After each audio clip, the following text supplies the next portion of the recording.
ഇതേമാതിരി ഒരു ചൂല് മതി ഒരു വീട് മൊത്തം ഒരു മിനിറ്റ് കൊണ്ട് അടിച്ചേരാന്. ചുരുക്കി പറഞ്ഞാൽ ഇതിനും വേണടോ നമുക്ക് ഇന്ത്യക്കാരെ തലന്റെ ഉള്ളിൽ നിന്നാണ് ഇത്തരത്തിലുള്ള എല്ലാ ബുദ്ധികളും പുറത്തേക്ക് വരുന്നത് അല്ലേ. നമ്മളൊക്കെ ഈ ചെറിയ കുട്ടിച്ചൂലുകൊണ്ട് അടിച്ചേരി ഈ തല മുതൽ അത്ത തല വരെ അടിച്ചേരാം. ചുരുക്കി പറഞ്ഞാൽ 5-10 മിനിറ്റ് വേണം. പക്ഷെ ഇതേമാതിരി ഒരു ആന ചൂലുണ്ടെങ്കിൽ പൊന്നാന മക്കളെ ഡൈനിങ്ങളൊക്കെ 2 വീശല് പരിപാടി കഴിയും. ഈ ഇന്ത്യക്കാരൊക്കെ ഇതെന്താ സംഭവം,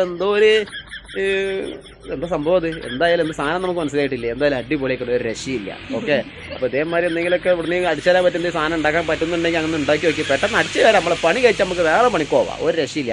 ചുരുക്കി പറഞ്ഞാൽ ഇതിനും വേണം മന്നാര മക്കളെ ഇന്ത്യക്കാരത്ത് കണ്ടിട്ട് നമുക്ക് പഠിക്കാൻ കഴിയുള്ളൂ. നമ്മൾ ഇന്ത്യക്കാരിങ്ങനെ കുറ്റം പറയും മണ്ടന്മാരാണ് കയറി. പക്ഷേ ഇറ്റയുടെ തലൻ്റെ ഉള്ളിലാണ് മണ്ടന്മാരായാലും ഫസ്റ്റ് സംഗതികളൊക്കെ വരുന്ന ഇറ്റയുടെ തലൻ്റെ ഉള്ളിലാണ്. അതിൽ നമ്മൾ ഒരു വിട്ടുവീഴ്ചയില്ലാതെ നമ്മൾ സമ്മതിക്കുന്ന കാര്യമാണ്. എന്തായാലും ഇവരത് കണ്ടിട്ടേ നമ്മളെ കൈമക്ക് സാധനം വരുള്ളൂ. എന്തായാലും അടിപൊളിയാക്കണം. അപ്പോൾ ഇതേമാതിരി ഒരു ആന ചൂലുണ്ടെന്നുണ്ടെങ്കിൽ നമുക്ക് 1 മിനിറ്റ് കൊണ്ട് എല്ലാ സംഗതി അടിച്ചു തരും. നമുക്ക് നമ്മളെ ആ പണിയൊക്കെ വേറെ പോകാം. എന്തായാലും ഒരു രക്ഷയില്ല, അടിപൊളി വീഡിയോ.